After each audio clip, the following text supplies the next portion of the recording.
Colonel Rob Maness has a lifelong record of providing dedicated service to this nation. Having worked his way up from the enlisted ranks to full colonel, he served our country for more than 32 years.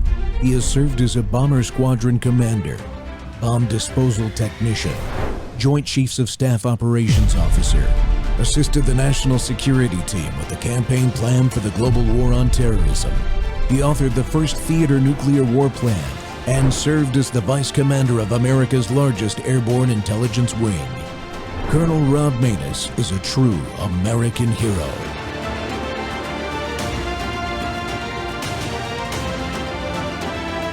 This is Rob Maness Live.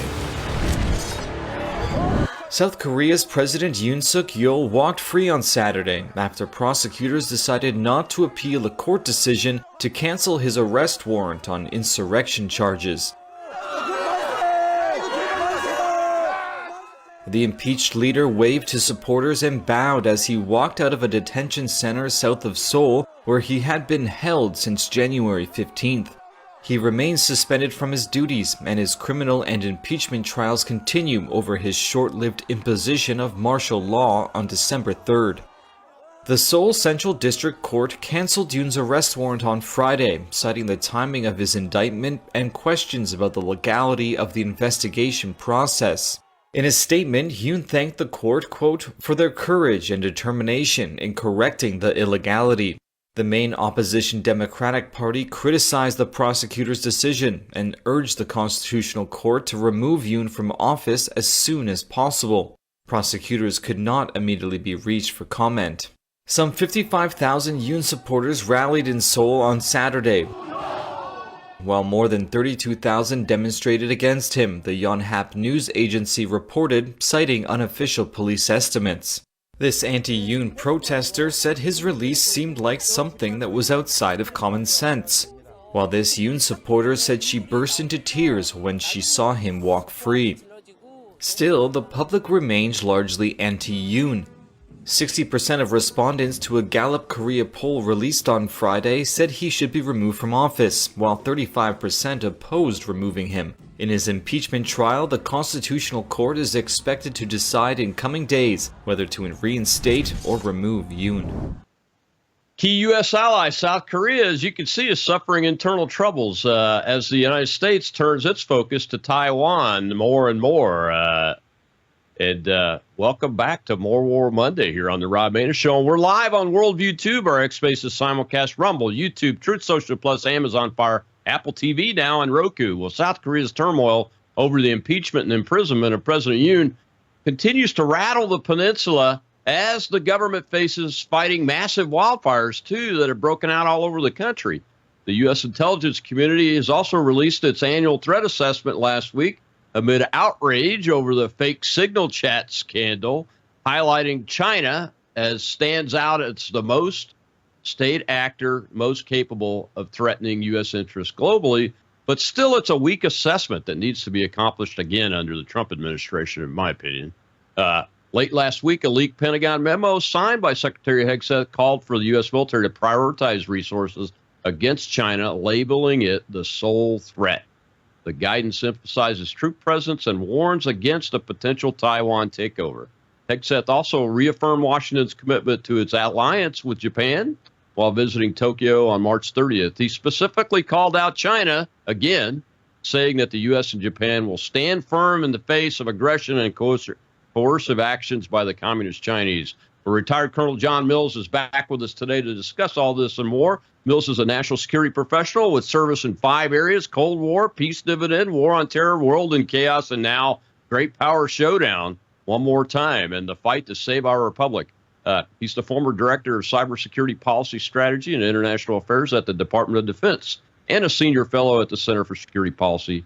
And don't forget, his latest book, War Against the Deep State, is a must-read. You got to go check it out. You could get it on Amazon because these are uncertain times, and he's somebody that understands what's going on. John, welcome back to the Rob Maness Show.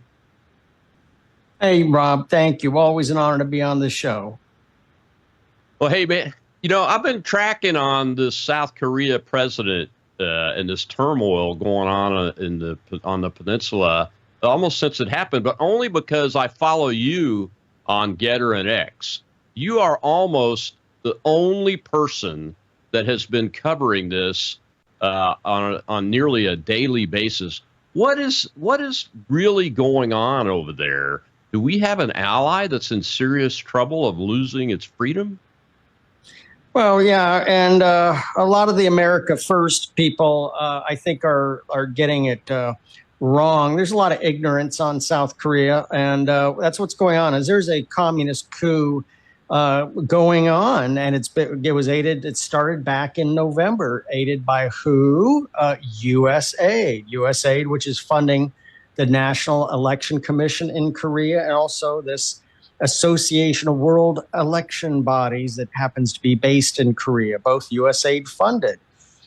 So the Democrat Party of South Korea, that's what it's called, is a communist leaning organization. Very, very nasty. And they've essentially, the President Yoon of the Populist Party, they have 108 or 109 seats of the 300 in the legislature. They should have a lot more if it wasn't for election malfeasance. It's looking like funded by USAID. So he called a martial law, which he is allowed to do under the Constitution, last November. Why? To raid the Election Commission. But a lot of people said, oh, martial law, oh, that's bad, oh, that's horrible, and just moved on, weren't paying attention, weren't understanding what really was going on. I mean, there was a lot of America Firsters, but it was Steve, when I talked to Steve Bannon about it and was on his show multiple times, that's when people started to understand, we got something else in play and going on. And it was the populists who really took to the street. Now, one of your clips said something about a 35% oppose his removal from office. That's actually, those are bad numbers. It's if you look at the polling, the Populist Party is polling more than the Democrat Party. The Constitutional Court is trying to make sense. This is just weak. There's not a whole lot of precedent in Korean law for what's going on, but there's about 30 impeachments that have been given to the Constitutional Court by the National Assembly. So far, I believe 9 of them have been thrown out. Later this week should be the time when President Yoon's impeachments are addressed. But so far, 9 of the impeachments have been thrown out. And we'll see. But you got to thank the pastors who rallied their flocks in Korea. You had populists who really seized upon the Stop the Steal theme and campaign, and they've been out in the streets in mass. So, again, America Firsters, some of them are, just getting bad information or don't. America First doesn't mean we're shutting the doors isolationist. What does Korea have to do with us? It has a lot to do with us. Probably one of our most trusted allies, if not our most trusted ally. Well, yeah, as I've observed all this, John, I'm thinking to myself, have the North Koreans infiltrated this this political party that's now throwing all these impeachments? The Chinese. It's the Chinese. It's the Chinese. You got a weird, see, a lot of people most people are totally ignorant of Korea, period. And even I did a tour in Korea in 1992 or 1982 or 1962. I know everything about Korea. Yeah, Korea's changed a lot. Okay, so everybody needs to update their viewpoints. And the Democrat Party of South Korea is communist. It's not North Korea anymore. It's China. They're actually shipping in Chinese police, just like in Hong Kong. And this is a coup in progress. And a lot of, people think, well, we have all these troops over in South Korea. It's a shrunken remnant of what it was. We have we have an understrength fighter wing over there. We have an understrength division. It's a shadow of what it is. And a lot of this is what I have a lot of problem. A lot of these U.S. military in Korea, you have a high percentage of these, what we call tour babies, that maybe they have a Korean spouse and they do perpetual back-to-back tours. and get exceptions to policy. And we say, well, because of that, we must know everything that's going on in South Korea. Actually, they're hiding. The communists are hiding in plain sight. And a lot of times, these tour babies in the American military, they don't have a clue as to what's really going on. They're being lied to. And remember when President Moon, he was able to get into the presidency. Total communist. He was able to get in 20, and he was out, or excuse me, 18. He was out of office in 22, fortunately. Right. But he had 400 of the top military and intelligence officials arrested. Wow. You know, it's you're right. Matter of fact, the thing I'm most concerned about, to be honest with you, is they have a great shipbuilding capability in South Korea, and we need to leverage that because our ship manufacturing base, ship manufacturing is on my mind a lot lately. As a guy that's a Navy War College graduate back when it was a good school, and we're facing, needing to deter China in the Indo-Pacific, and you can't do that without an adequate Navy and an adequate merchant marine, John. So what are the other really big jewels from South Korea that America Firsters, Trump supporters need to know about as to why we need to maintain that strong alliance and make sure it stays free and doesn't fall to Chinese communism? Well, I mean, when you talk about chip manufacturing, they're part of the essentially the 5 key nations in the world for chip manufacturing are, of course, the U.S., the Netherlands, Taiwan, Japan, and South Korea. Those are the critical 5. And so they are one of those key 5. So China would like to get their hands on that for the chip manufacturing capability. They'd like to strip away South Korea. Now, one of the very racial and racist things that Democrats have done is Yoon, the president, has reached out to build a stronger relationship with Japan. And there's a lot of hard feelings from the Second World War, still a lot of unresolved issues. But Yoon says we're going to set those aside, and we're going to we're under duress from China, and we're going to work more closely in countering ballistic missiles and the North Korean and the Chinese threat. And the Democrat Party has really stoked the fires of racism and just been just over the top hateful toward the Japanese. Use that against Yoon, that he would dare to talk to the Japanese. It's the right thing to do. I know there's a lot of unresolved issues from World War II, but Yoon was willing to set that aside for the moment to be able to work a better relationship with Japan. But again, the Democrat Party of South Korea, they want a unified Korea, and they just want to kind of take over the North, but then under their rule, but then align with China. So you got a really weird dynamic. The days of just the North invading the South it's a lot more complex than that. And China would almost rather see the Communist Party of the Democrat Party of South Korea, because North Korea has been a perennial, although they are a huge reason why Russia is still in the war effort, is because of North Korean troops. There's now at least a second, if not a third tranche of troops, but also the war factories in North Korea are working 24/7 to build war material for Russia. But at the same time, North Korea has always been a real wild card, even for China. And frankly, they'd much rather see North Korea ruled by the communist element in South Korea, and no longer have to deal with this unpredictable mess in North Korea. Yeah, I don't blame them.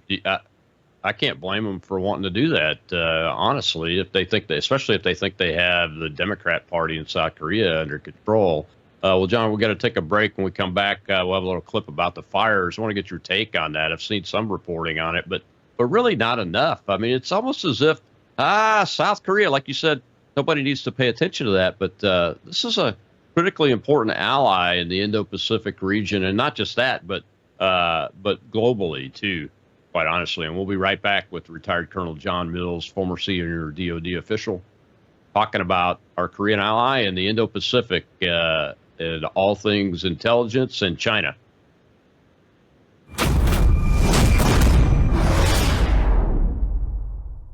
Hello, I'm Brandon House. I want to thank you for all your support at WVWFoundation.com that helps make possible pushing out 24/7 content for free. Without your support, we'd have to put it all behind a paywall. But thanks to you and your support through our foundation, we're able to push it out for free as a broadcast service and broadcast ministry of WVW Foundation. Please consider going there and setting up an automatic monthly contribution, or go there and make an occasional contribution. If you prefer to support us through the mail, you'll find our mailing address there at WVWFoundation.com. You can also call and make your contribution over the phone by calling 901-825-0652. That's 901-825-0652. Again, all these details are available at WVWFoundation.com. Thank you for your support as we try to help people around the world understand the times through the lens of a Christian worldview.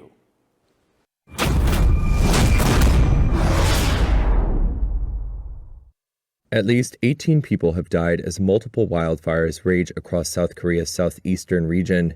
The fires, some of the worst there in decades, have spread rapidly and forced more than 27,000 people to flee their homes. The country's acting president, Han Duck-soo, said Wednesday that raging winds were making containment difficult. He vowed to mobilize all available support, including receiving air assistance from the U.S. military stationed in South Korea.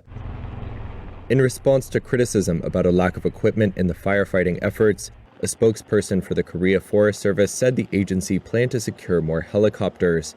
He added that nearly 5,000 firefighting personnel were being deployed on Wednesday, as well as 87 firefighting helicopters. However, the agency later said the choppers had been grounded after one crashed on Wednesday, killing the pilot, according to media reports. Rescuers were seen working at the smoldering crash site while fire trucks sprayed water towards the smoke.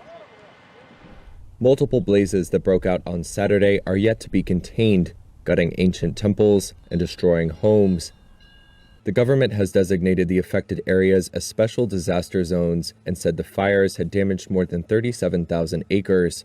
The safety ministry said dry conditions were expected to persist in the region on Wednesday. Welcome back to the Rob Maness Show. It's More War Monday, and my guest is retired U.S. Army Colonel John Mills. And he is really a Indo-Pacific expert and my go-to guy when I have questions. And it really is one of the few Americans that are closely tracking on the South Korea issue. And John, when I look at the latest map, if you can believe it, the computer map where you see the fires, and it looks like the entire eastern side of the southern part of the peninsula in South Korea is ablaze. My military mind just suspects that the nature's not causing this. Any indications that this is something other than just wildfires? Well, I think this has been a multi-year issue across the board in America, in Canada, the Maui fire. Obviously, we had a non-functional intelligence community and national law enforcement during the Biden committee years that blew off and ignored any possibility. But even back during during 2020, we had started seeing all these wildfires in the United States during COVID, totally ignored and blown off by federal law enforcement and intelligence. So I think you have to look at that we now have a unified effort between Islamic extremists and China. So I think this is not made up crazy talk about the fires in South Korea. This is a real issue. And there is just way too much citizen reporting inside of South Korea. These are being set intentionally and by provocateurs that are aligned with the Democrat Party and maybe even Chinese. And again, I've done a number of Gateway Pundit articles on this and been on the Bannon Show about the nefarious behavior of the Chinese. These are intentional. And that's as we reset our intelligence community and federal law enforcement, we have to address this reality that we have extremist elements that are using forest fires to using them as mass terror weapons, and we've ignored it. And no, it has nothing to do with it. Oh, it's all natural. No, Maui was just natural. No, we got a Chinese satellite shooting lasers into the sky, and we have no idea what's on board those satellites. And NASA agreed to it, but we had no idea what was really on those satellites. So this should be now that we have 40% of the FBI released from J6 duty, let's make this a national priority. Yeah, we have a national security directorate in the FBI, and they have international capabilities. So now that we've seen it's beyond just the United States now. This is an international strategy. It's obvious to those of us that practice warfare and have done so for most of our adult lives that the enemy is active. And that enemy is both the red and the green, part of the red-green alliance, right? I think the Chinese are I'm sure they're using Islamists that have infiltrated in various locations. In addition to the people that they've infiltrated into the United States over the Biden administration, right? This is an intuitive, low-cost way to cause mayhem in America. Even the Japanese during the Second World War saw that, but even in the more modern times, numerous reports of Islamic extremists back to the early 2000s using this, and it was always swept under the carpet. Not enough information, not connected, no terrorist connection that we can, oh, really? Did you follow up and did you look into it? No.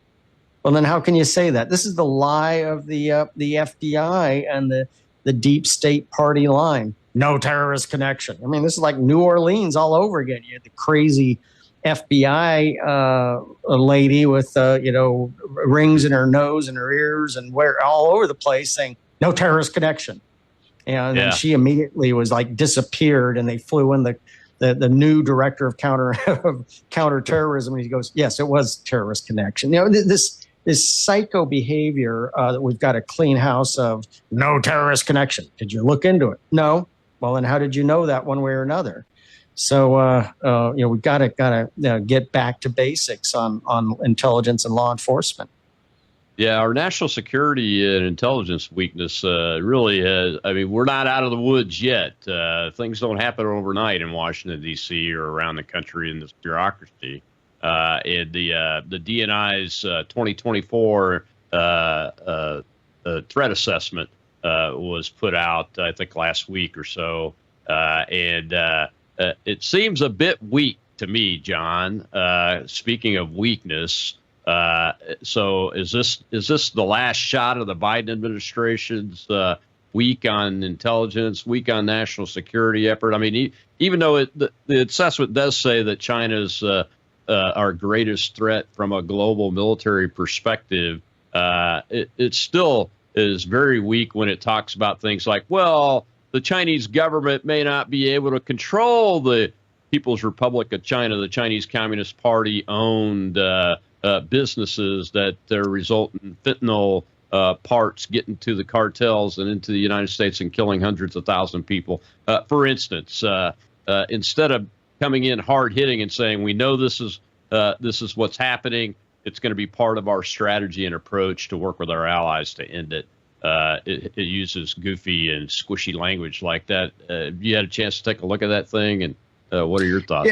Yeah, I think the challenge is, a lot of people don't understand, out of the massive national intelligence community, in the DNI itself, you got Tulsi Gabbard, who is confirmed.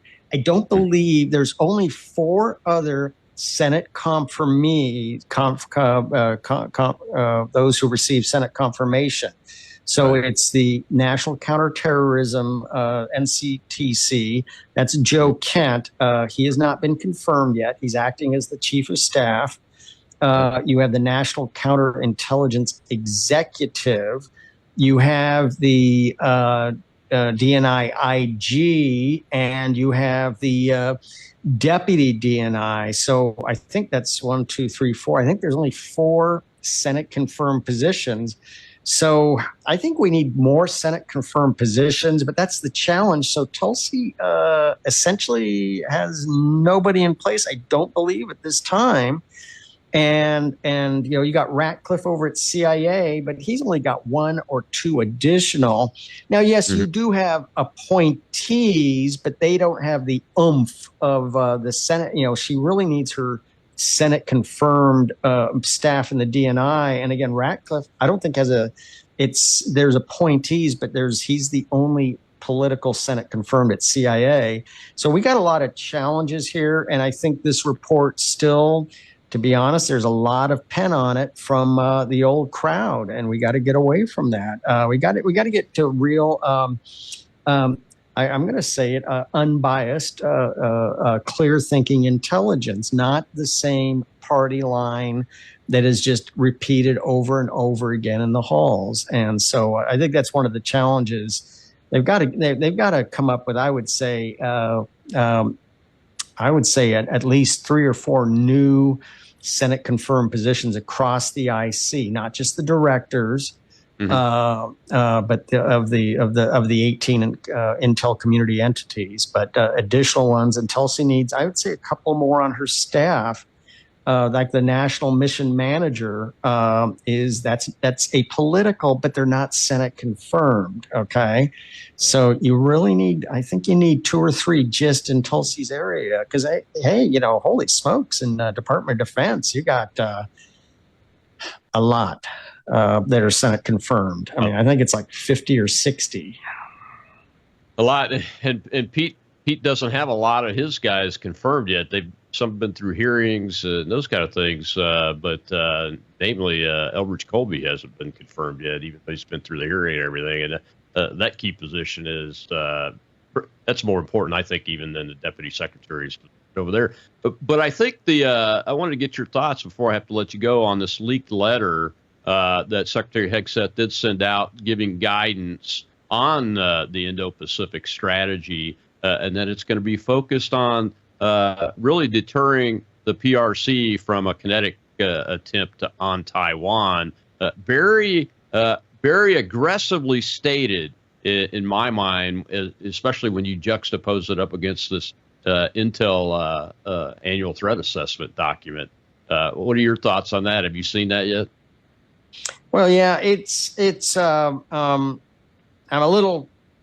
People say it's leaked. I mean, I don't know that the total authenticity of it, but I mean, it aligns with what actually the administration has been pretty clear on, that they're going to focus on the Pacific. And shame on the European countries. 3.5 years, almost 3 years, 22, 23, 24, 25. Yeah. 3 years into the Ukraine war, they still have not increased their defense spending. Most of them have not. I mean, the Baltic states are very good. Poland's very good. But most of the rest, in the UK, well, we've been at 2%. Yeah, but if you've seen the god-awful, their Whitehall makes the Pentagon look, just absolutely lean and efficient. It's just this utter bureaucracy. So, take away the Whitehall civil service oversight of the tiny, tiny UK. There's nothing. So, look, they're just saying, look, European countries, if you're not going to spend the reasonable amount on your military, you're on your own, and they're going to have to focus on the Russian threat, whatever that may be. But this is we're going to focus on the Pacific. But I still say I still think we still got to spend a lot more. And let me take that back. Maybe not necessarily a lot more. We'd have to spend it more efficiently. And I think there is, for decades, we've quibbled over the defense budget, but I think there's a lot of room to get a lot more efficiencies out of our spend. Yeah, absolutely. And this turn to the Pacific, John, is critically important, and especially when you see the news coming out in the New York Times that the U.S. military has been basically directing the war in Ukraine, and Russia now thinks that it's in a proxy war with the United States. You and I have been saying that since before February of 2022. Well, thanks so much for joining us today. I know you got a heart out here, author of War Against the Deep State, retired Colonel John Mills. Thanks a lot, John. We'll see you next time. Thank you, Rob. Take care. All right, we'll be right back. We'll show a little clip about that leaked memo and go to the audience.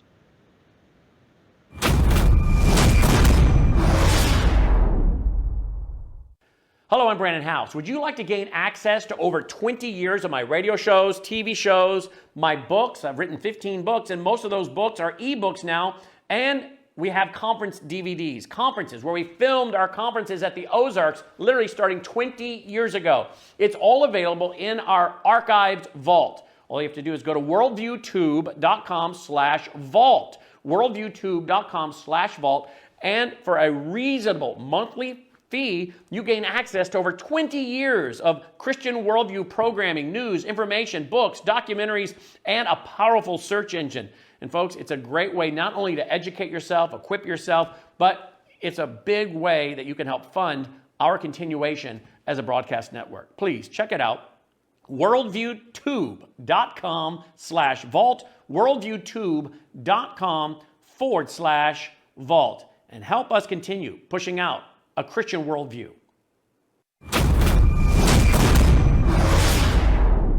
And in the midst of the ongoing tensions in the South China Sea, an internal memo from the Pentagon has revealed that Defense Secretary Pete Hegseth has urged the U.S. military to prioritize all its resources in deterring China's annexation of Taiwan.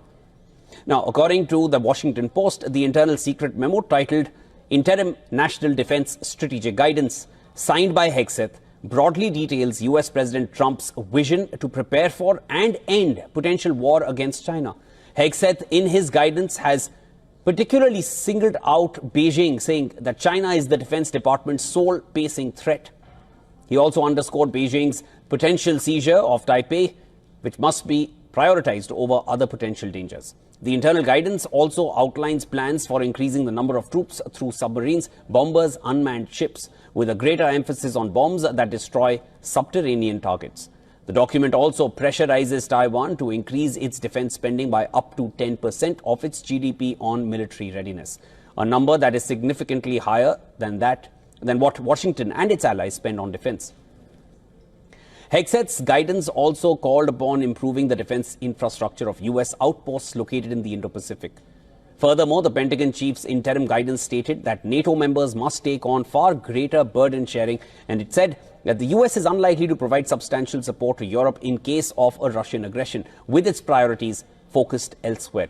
However, the document stated that Washington will support its allies in Europe with Moscow's nuclear deterrence. On the internal security front, the Pentagon chief's guidance noted that U.S. forces must defend the country from threats arising from nearby regions, including that of Greenland and Panama Canal. The document also directs senior military officials to take a more assertive role in combating drug trafficking, border protection, and deportations, while also ensuring access to the Panama Canal.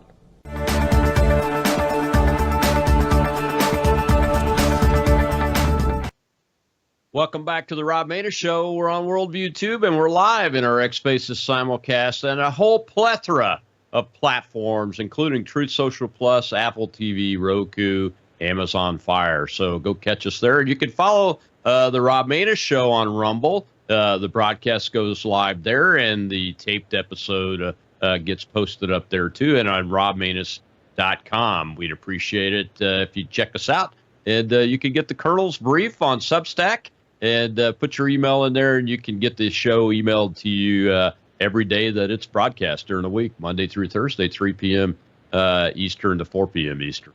So we appreciate all your support and all the efforts that you do to make sure that we can stay on the air and continue to bring you guests like Colonel John Mills, retired U.S. Army, who is an expert really on the Indo-Pacific. He knows more about the situation in South Korea, I believe, than the intelligence officers of the United States are aware of, because they're not paying enough attention. And hopefully Tulsi Gabbard and Joe Kent and the folks over at DNI will get that squared away very quickly. We know, and you just heard the reporting on Secretary Hegseth's memo stating that China, the People's Republic of China, the Chinese communists, are the sole pacing threat of the United States. And what that means is that all of our resources, all of our war planning, all of our budgeting is going to be prioritizing the United States and our allies' ability to deter China, specifically from kinetically trying to unify Taiwan with the People's Republic of China. And I don't say reunify because Taiwan's never been part of the People's Republic of China, period. Dot, folks. So that memo coming out is dramatically different, as Colonel Mills and I pointed out, from this intelligence threat assessment that really is a holdover, I think, from the Biden administration that was just published out of the DNI last week and is relatively weak, W-E-A-K, when it comes to how the United States should be. And the SecDef memo that we just talked about, that's really coming out of the Undersecretary of Defense for Policy shop. That's going to be Eldridge Colby. We're just waiting on his confirmation. But when you read the writing, it sounds like it's written in his voice. And I know that some of his folks have already taken positions over there under USD for policy. And that's critically important because it speaks the voice of Donald Trump. And that's what the people voted for, peace through strength, and to focus on China as our primary adversary. So let's go over to the audience now. Last half of the show is going to be open mic. Shell, do we have some questions over there that I need to answer? We do, sir. We have Joseph first. Thank you, Colonel. Wonderful to hear from you. I just want to ask about the shipping industry in South Korea, which you kind of mentioned. Do you think the United States is going to have to do something possibly to secure those resources if things actually go sideways over there? And what do you think the administration should do to shore up the relationship and rebuild it after all the U.S. aid damage that has been done?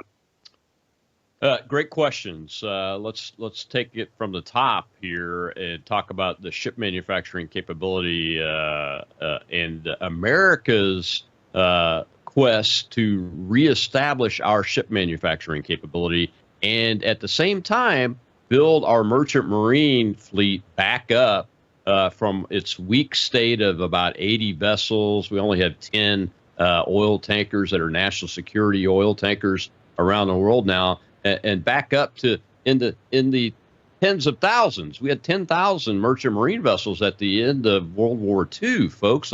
China has 5,000. And that's not counting their Coast Guard vessels, Navy, combat platforms and those kind of things. That's just the merchant marine vessels. And China can outbuild us 340 to 1 ships every year. Last year, or a couple of years ago, we took 5 orders in the United States to build merchant marine vessels. China had over 300. Over 1,500. So there you have it, folks. That merchant marine capability is critically important to be able to conduct the logistics that are needed in the Indian Ocean, Pacific Ocean region in order to be strong enough to deter China. We don't want to go to war with them. We don't want to go to war with anybody, actually. We just want peace. But we know that without a strong America and a strong American deterrent capability, when you have communists in charge of a vast government that are being somewhat successful economically, quite frankly, and they still are, then that is a major danger. That's why even the weak intelligence assessment that came out of the DNI last week says finally that China is the most capable adversary that's capable of defeating the United States economically and militarily, and they continue to build on their capabilities. They've got a third aircraft carrier in sea trials now. And we know they've built a drone aircraft carrier in addition to the 3 main aircraft carriers, and they're working on that technology.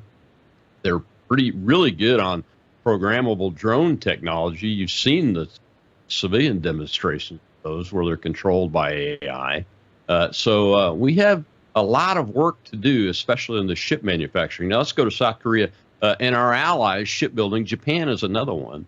The reason I know about South Korea's shipbuilding is because I interviewed John Conrad, and he built I think he said it was $1 billion ship. It's a huge ship in a South Korean shipyard. And the reason why I bring that up and why I'm glad you asked the question, Joseph, is because while we're reestablishing our ship manufacturing capability, we have to be able to build merchant marine vessels and Navy vessels, and we have to be able to get them out to sea and get crews trained and everything while we're increasing our shipbuilding capability. Look, we only have about 20 shipyards left in the United States of America. Like I said, we can only build 5 to China's over 1,500 merchant marine vessels a year. So we have to expand that manufacturing capability, but that also includes workforce development, finding and training and being able to pay this massive workforce, which is highly technical and highly specialized when it comes to ship manufacturing. So we're going to have to rely on our allies, is my point. And South Korea is one of those. And the United States needs to take a proactive approach like we are doing with Japan. When we come back from this next break, you'll see a clip about Secretary Hegseth in Japan yesterday, I think, on his way back home, where he made some very good, solid statements, because we have to ensure that our allies are able to help us with the shipbuilding while we're rebuilding our capability and reshoring that capability. And why do we want to do that? Because you can't always rely on allies. Here's the reason why. With Japan and South Korea specifically, if China were to choose to go to war with us over this Taiwan issue, where would be the first things that they attack and continue to attack? The closest targets to them that they can have the most effect on, and that's at the strategic level, those shipyards right there in Japan and South Korea and anywhere else that are close to there, because they know when you look back at World War II and study World War II after Pearl Harbor, you see that the United States Navy, the U.S. Merchant Marine, and all of our allies were focused on the logistics of getting these ships to sea so that they could deliver men and material to the appropriate location at the appropriate time as we continued to advance across to defeat Imperial Japan. And that is a massive undertaking that we just do not have the capability today. And when you overlay that on the fact that we need to expand places like our airfields, not make the ones we have bigger, but make new ones like we're doing on Tinian Island. We're refurbishing the airfield that was used to launch the Enola Gay, the atomic mission bombers, B-29s. We're refurbishing that so we have another airfield. We needed many, many, many more airfields. And as we continue to build out that capability so that we have the ability to spread our tactical and strategic air assets around so they're harder to target, we have to have the logistics ability to do what? Deliver bombs, bullets, fuel, and people to those airfields and to those ports where all these forces are located at. In addition to, we've got to be able to lift those forces to where they need to go in the right amount of time on the right schedule in case we do have to go. So that's a long answer to a very short but a very critically important question. I think I got them all. We got about a minute left to go to the break. Let's take one more question, and then we'll come back and take more. We have Lucky Dog, sir. All right, thank you, sir.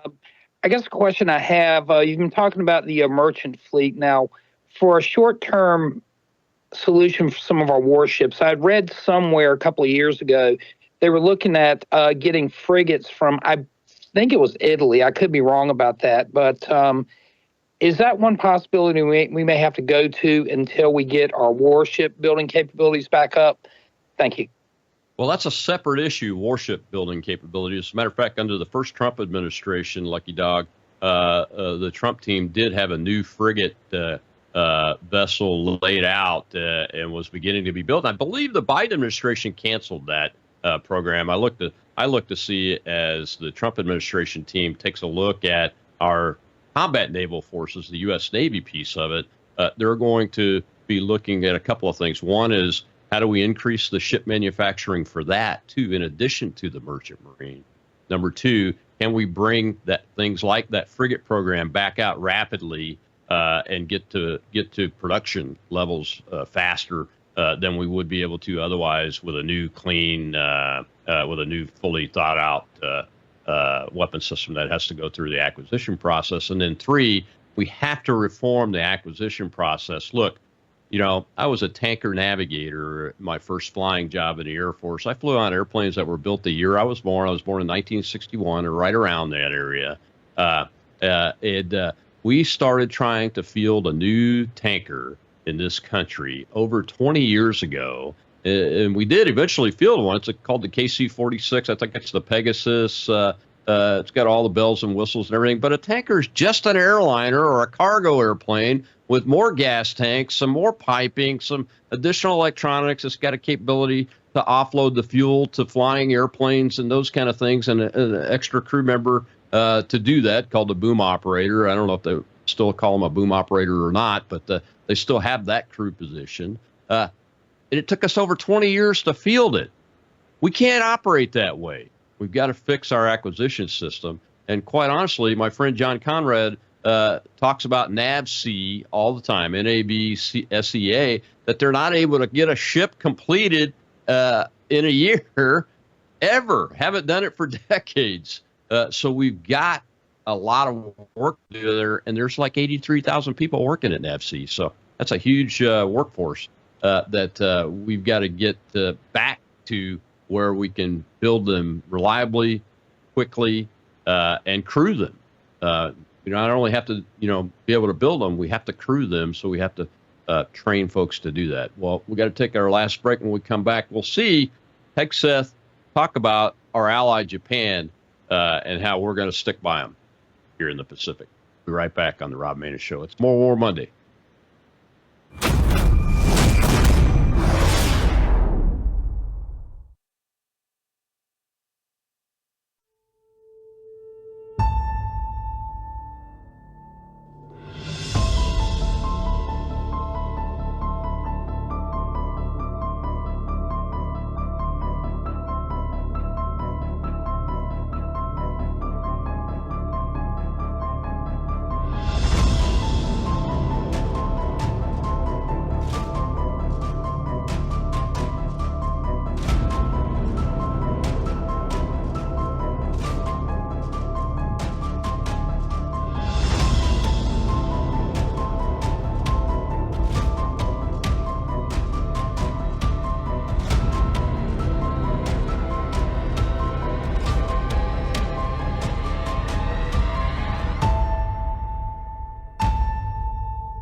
As you know, President Trump has said America will reestablish peace through strength.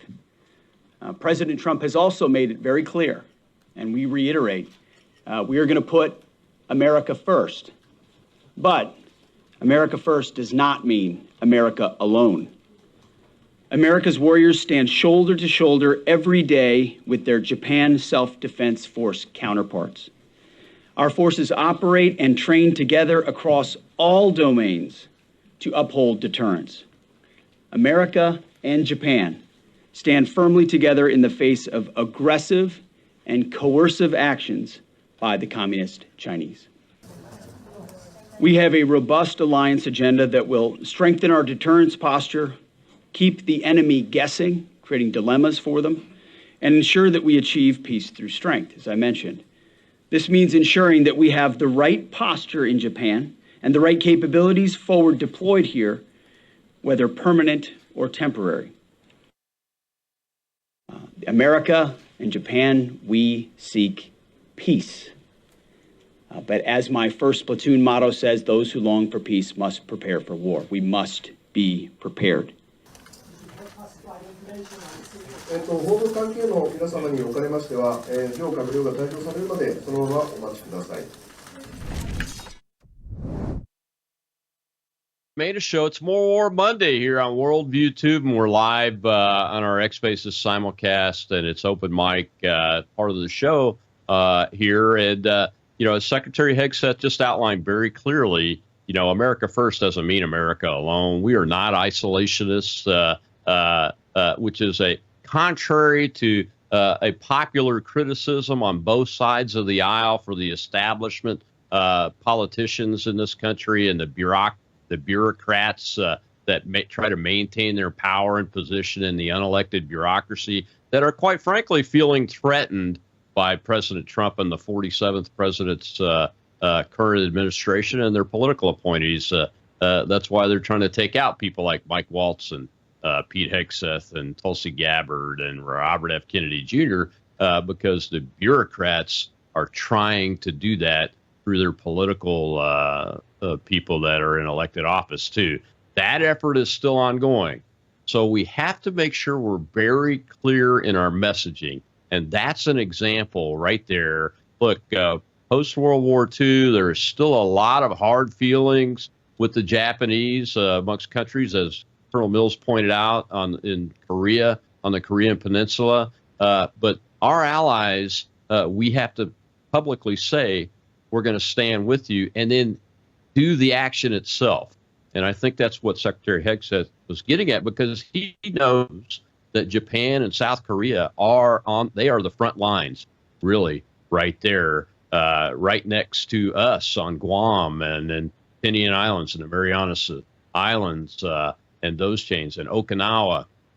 We are all there together, so we have to be very clear to the Communist Chinese that we are going to stand together, work together, defend each other, and stave off whatever they try to do if they try anything militarily. And economically, too. Well, let's go back over to our audience. Shell is the host over there. Who's got a question? We have cookies, sir. Good afternoon. In talking with or about Taiwan, the two questions I have. One, would it be easier for the Chinese to take over Taiwan internally, through putting their people in charge and doing an alleged vote for it? And then the second question I'd have is what kind of capabilities did Taiwan have to withstand the main onslaught until America could jump in or other allies could jump in and help them? Well, great questions. First of all, could China, the Communist Chinese, take over internally? Absolutely, they could. Look what they've done with Singapore, even though they weren't supposed to do that. Look what just happened. I think it was yesterday or the night before, reporting about 5 Taiwan Armed Forces military members being arrested for being Communist Chinese spies. And if I remember correctly, these folks were not down in the trenches. They were up at high levels of decision making on staff areas and those kind of things. So absolutely, the Chinese have made an effort, just like they are in South Korea with the Democrat Party in South Korea that John Mills was talking about. It's purely communist at this point. It's a Chinese communist version of communism, not a North Korean version of communism. And in Taiwan, they have been working for decades to infiltrate their politicians, get them elected, get their bureaucrats in the office, and those kind of things, because the Chinese approach is to not win a war by fighting kinetically, if at all possible. Their preferred way to win is to basically take it over without firing a shot. So we should expect them to continue to do that effort.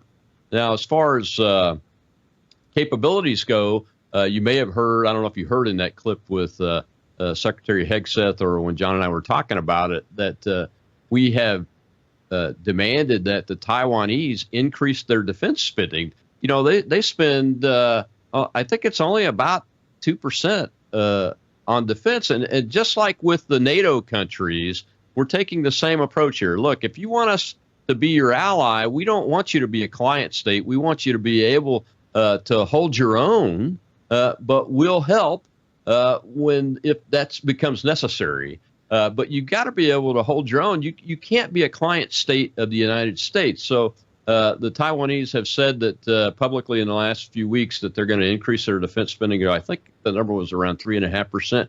But it really, most of the so-called experts that look at this say it needs to be even higher than that. Now, the United States did sell them F-16s. The F-16V is in Victor. And I believe just in the last 48 hours, we've delivered the first deliveries of the F-16 Victor.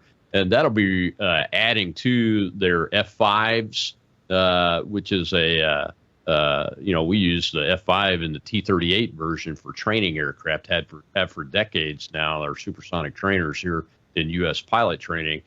So the F-5 is a very short range, not very capable. I'm sure we've hung all kinds of electronics on it, but it still can't carry that much. So, and I think they've got somewhere in the 65, 66-ish numbers of those. So they need modern weapon systems, modern platforms. F-16V will go a long way for that. I'd like to see them get into fifth generation platforms and buy those in addition to these F-16Vs because, they really need to be able to defend themselves. It will go very quickly, based on all the wargaming that I've seen. It will go very, very quickly if they don't get their defense capabilities increase. And they've got M1 tanks, that kind of thing, ground forces, and that kind of stuff. But you know what? One of the places this is not sexy, but it goes back to logistics. One of the places that where the United States used to be the only capability in town of all the nations, modern nations, called joint logistics over the shore, the ability to invade over a beach and have the capabilities to do that. Well, you saw when we tried to use our capability, which is very limited now in Gaza, it fell apart. Actually got 3 Americans killed. Well, the Chinese have developed these joint logistics over the shore ships that basically roll up, put their legs down, and become piers, and they are building a lot of them, which would be able to make them effective at doing an amphibious landing and being able to not only hold the beach, but move inland very, very rapidly because they'll have the world's best joint logistics over the shore capability, even besting the United States. So we have to look at that. The Taiwanese need to be able to defend against that. We need to improve our capability to do that and get it back on track so that we can do amphibious landings if necessary, especially in places like Taiwan. You might have to do that someday, or on other islands out in the Pacific. You have to at least have the capability in order to deter them so you don't have to fight. Let's take one more question before we get to the end of the show. Go ahead. Go. We have Wib, sir. Thank you, Michelle. Thank you, Colonel, for taking my question. I want to touch on something that you've mentioned before, specifically in regards to the U.S. military, but I'd like to maybe expand this to compare U.S. military, vax-injured military, compared to what's going on with China. I know they used a different vaccine. They used their own vaccine. Did they experience similar vax injuries? That's a great question. Unfortunately, I don't have any information on that. And I'm not even sure if their vaccine was an mRNA vaccine, which is the source of a lot of the adverse reactions that we have seen reported on by not just civilian outlets, but also folks that were whistleblowers in the military, like Dr. Theresa Long and Ted Macy, and those kind of folks. They have reported things like the myocarditis issue, especially in young aviators, strokes, cancers that just seem to take off out of nowhere and appear out of nowhere in various systems in the body. So that's unfortunately, I'll take a look at that. Then next time I do a show on this, I'll see what I can provide for you. Thanks for your question, folks. Thanks for being with us today. We've come to the end of this More War Monday. Tomorrow is Training Tuesday. We're talking about the economy. Totally different shift. Fisher Capital CEO Alexander Spillane. I met him a few weeks ago. He's going to come on and stay on for the whole show. We're going to talk about economics, why conservatives are right to want to buy gold and silver and those kind of things, how it can protect you. And it should be a great, great show. I look forward to it. I'm Rob Maness. I'll see you then.